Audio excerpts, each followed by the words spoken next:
Bonjour à toutes et à tous. Nous sommes heureux de vous accueillir dans cet atelier relatif à l'intelligence artificielle au service de l'audit des contrats. Je suis Thomas Haddad, je suis juriste de formation, product owner chez Softlaw et j'ai l'honneur de présenter cet atelier avec Sandrine Morard, directrice générale de Softlaw et fondatrice de Softlaw. Avant de rentrer dans le vif du sujet, Sandrine va vous dire quelques mots sur Softlaw. Entendu. Bonjour à tous. Donc, merci d'être présent avec nous aujourd'hui pour cette conférence. Pour vous présenter rapidement Softlaw, donc je vais laisser Thomas partager son écran pour qu'on voit les slides. Donc Softlaw, c'est la première société en France qui s'est spécialisée dans l'analyse de contrats assistée par IA. On a une société qui a été développée à la base pour les métiers. Donc effectivement, j'ai créé la société il y a un peu plus de 4 ans en ayant commencé en tant qu'avocate en fusion-acquisition dans un cabinet anglo-saxon. Et donc notre société est composée principalement de juristes, donc anciennement avocats ou comme Thomas qui est juriste de formation, et d'ingénieurs donc en développement et en data science. Softlaw a été acquise il y a très récemment par le groupe Septéo dans le cadre de notre stratégie commune de devenir leader européen de l'IA dans le secteur juridique.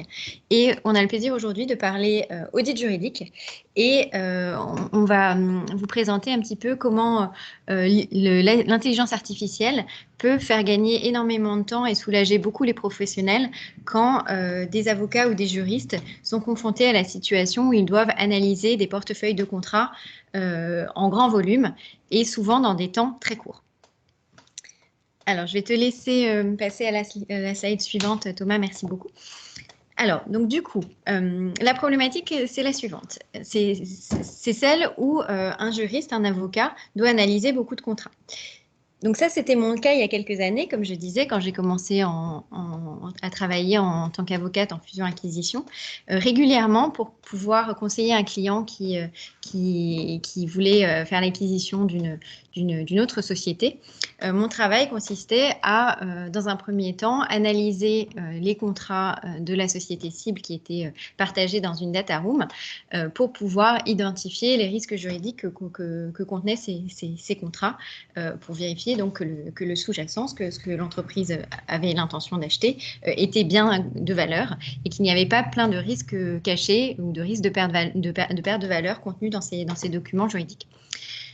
Donc, je travaillais dans un cabinet qui conseillait majoritairement des gros clients. Donc, nos audits, par moment, concernaient des groupes de sociétés, des grosses entreprises, donc des cibles constituées de pas mal de sociétés avec des gros historiques et donc beaucoup de documents analysés.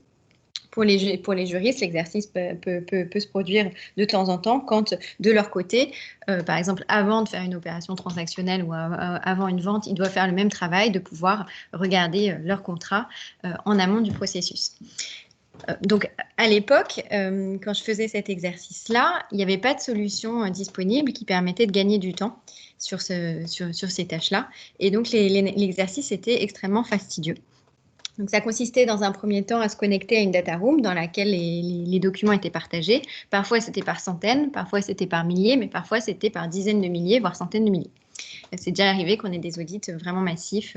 Alors, pas forcément en fusion-acquisition, ça pouvait être plus dans des contextes d'e-discovery, d'enquête réglementaire, mais c'est la même problématique. On a beaucoup de documents à analyser et là où un algorithme peut parcourir des centaines ou des milliers de pages en quelques secondes, pour le juriste, l'avocat, analyser en très peu de temps des volumes de documents énormes, c'est extrêmement difficile et douloureux. Donc, comment ça se passait? Eh bien, on se faisait assister pour pouvoir imprimer les documents, les trier, les organiser. Et puis, une fois que des montagnes de documents étaient imprimés, eh bien, on prenait notre stabilo, un papier, un crayon. on lisait tous les documents du début à la fin en allant assez vite, hein, parce que quand il y a du volume, on ne peut pas tout regarder, malheureusement. Ça prendrait beaucoup trop de temps. Donc, on passe des heures et des heures et des heures à lire les documents. J'ai vraiment des souvenirs de nuits, de soirées très longues, voire de nuits très courtes, à regarder tous ces documents. Et puis, on surligne au stabilo les passages pertinents, on prend des notes. À partir de ces notes et des passages surlignés dans les documents, eh bien, on ressaisit des informations dans des fiches de synthèse des contrats et on consolide tout ça, toutes les analyses qu'on a pu faire et les notes qu'on a pu prendre dans un rapport d'audit qui est communiqué au client. Vous voyez bien dans ce processus-là qu'il y a énormément de temps qui est passé à lire des documents et à les parcourir, mais aussi beaucoup de temps qui est passé à retaper l'information sur la saisie. Donc énormément de temps qui est à la fois désagréable, mais surtout qui est consacré à des tâches qui ont très peu de valeur ajoutée.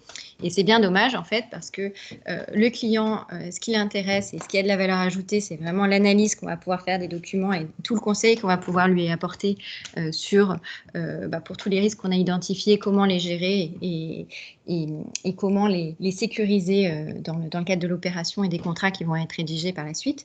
Mais la grande majorité du temps qui est passé sur le dossier est passé sur les tâches à faible valeur ajoutée, comme donc la lecture de documents et la saisie d'informations.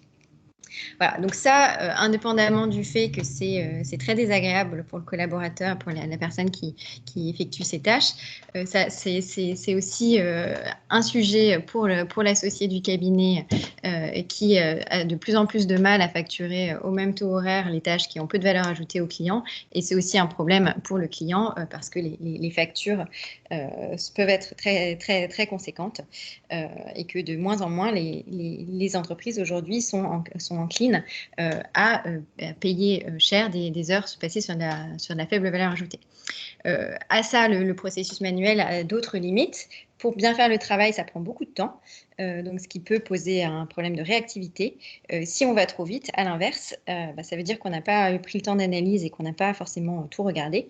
Et donc, on a une vue très partielle des documents. Donc, de plus en plus, quand on fait des audits, on fait des red flags. On sélectionne quelques documents et se consacre sur une petite partie de ce qui est analysé, ce qui signifie qu'on a une vue très parcellaire du dossier. Et donc, ce qui est aussi, quelque part, problématique. C'est efficace, mais quelque part, c'est pas forcément satisfaisant.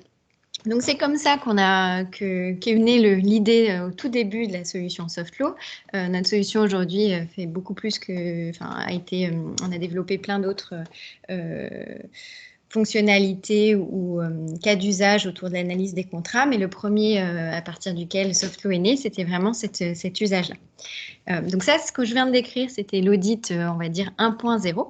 Et bien, Softflow s'est construit pour passer de cet audit 1.0 à l'audit 2.0 qui, du coup, utilise des algorithmes d'intelligence artificielle pour pouvoir faire gagner beaucoup de temps aux avocats et aux juristes sur ces tâches. Donc, je vais laisser Thomas présenter, du coup, comment fonctionne un audit 2.0 et puis même vous faire une démonstration de cela.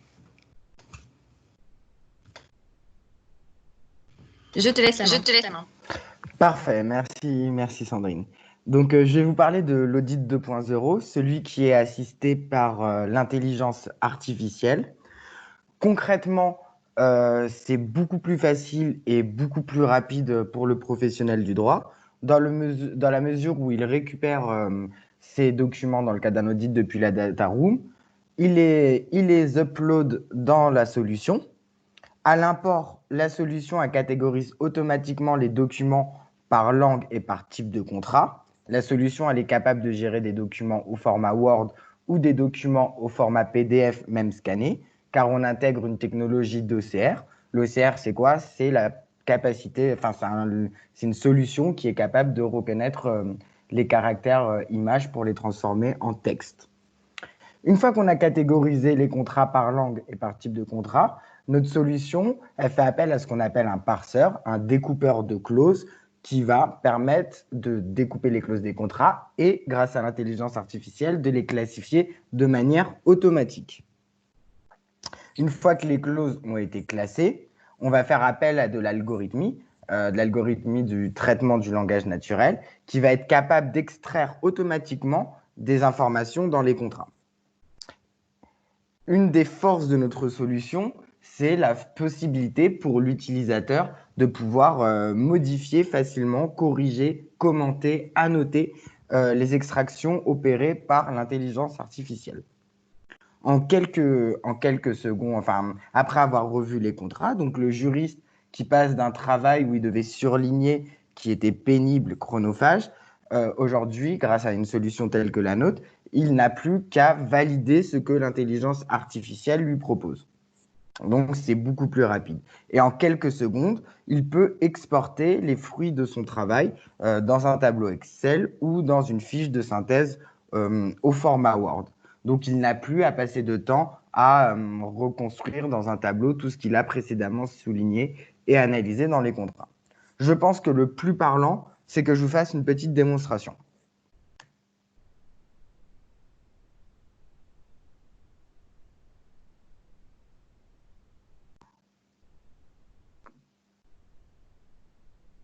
Alors, bienvenue sur notre plateforme SaaS de gestion de contrats et d'aide à l'audit assistée par l'intelligence artificielle. L'architecture de notre... Alors, à titre préliminaire, notre solution, c'est un SaaS qui fonctionne sur tous les navigateurs, que ce soit aussi bien sur téléphone portable, iPad. Il suffit juste d'avoir une connexion Internet et un moteur de recherche à jour.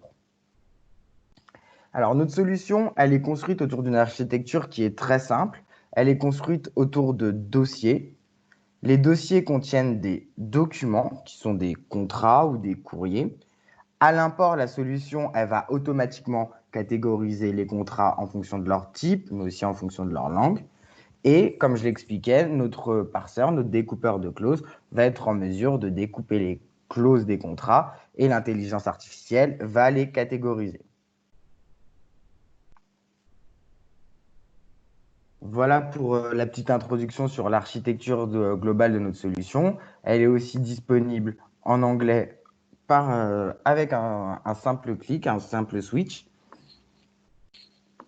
Et je vais à présent vous montrer comment se passe concrètement un audit. Alors que pour que vous puissiez vous en rendre compte, j'ai commencé par créer un dossier de démonstration.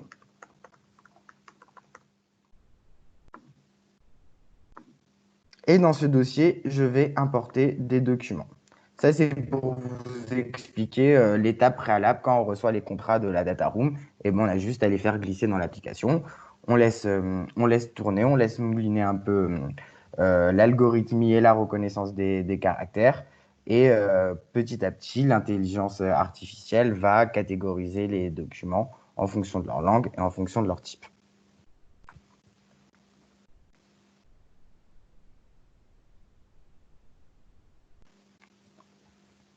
Voilà. Vous avez vu comment concrètement se passait un apport. Pour un audit, on va faire appel à notre fonctionnalité d'audit, qui est très facile à utiliser. Il suffit de définir une catégorie de contrats que l'on souhaite auditer. Donc là, nous allons auditer des contrats commerciaux. Nous allons aller dans un dossier prévu pour. Donc, nous allons aller sur le dossier audit force majeure. Nous allons choisir les champs d'extraction que l'on veut revoir. En l'espèce, nous allons choisir de voir le type de contrat, le nom de la première partie, son représentant, son immatriculation, l'adresse du siège social. Idem pour la seconde partie, la date de prise d'effet du contrat, la date de fin, la durée.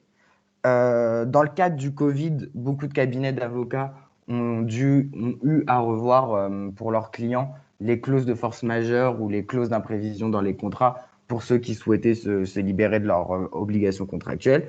Les juristes, les juristes en entreprise ont dû faire la même chose en cette période. Donc, nous allons choisir de vérifier les clauses de force majeure ou les passages traitant de la force majeure, l'imprévision.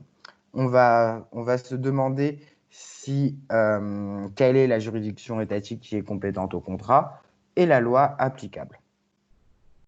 On applique les filtres.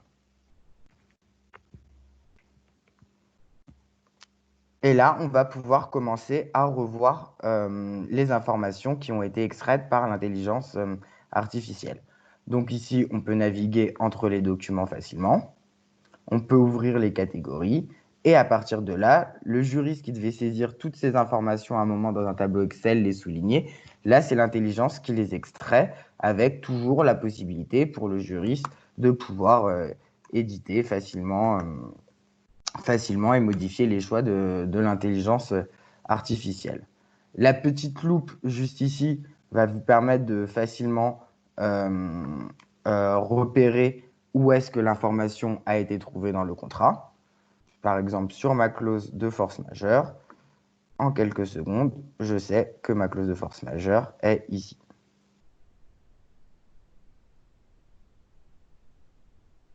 Idem pour la clause d'imprévision. Je peux facilement repérer à l'aide de cette loupe. Voilà. Alors ici, l'exemple qui est intéressant avec la clause de force majeure, c'est que la clause dans le contrat n'est pas dénommée force majeure. Pourtant, là, il y a une disposition relative à la force majeure, mais elle est contenue dans un article 7 relatif à la résiliation. Et l'algorithmie est assez fine pour aller chercher juste l'information qui va être relative à la force majeure sans pour autant prendre une autre partie de la clause. Je vais vous épargner le travail de revue sur tous les contrats, mais ça fonctionne de la même manière et on valide en s'aidant de la petite loupe. Une fois qu'on a fait ce travail de revue, qui est quand même beaucoup plus rapide que de la saisie, de l'impression, du soulignage, le juriste peut facilement exporter son travail. Un petit clic ici, et en quelques secondes, on obtient un tableau Excel bien structuré qui va recenser l'ensemble des informations extraites et corrigées par l'utilisateur.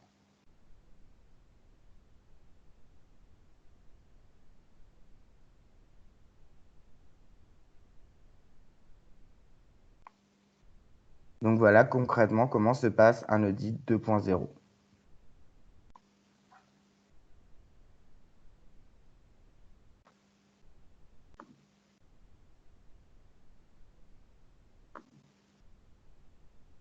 Je vais à présent redonner la parole à Sandrine qui va s'atteler à vous expliquer un peu les business value de l'intelligence artificielle, qu'est-ce que ça apporte concrètement.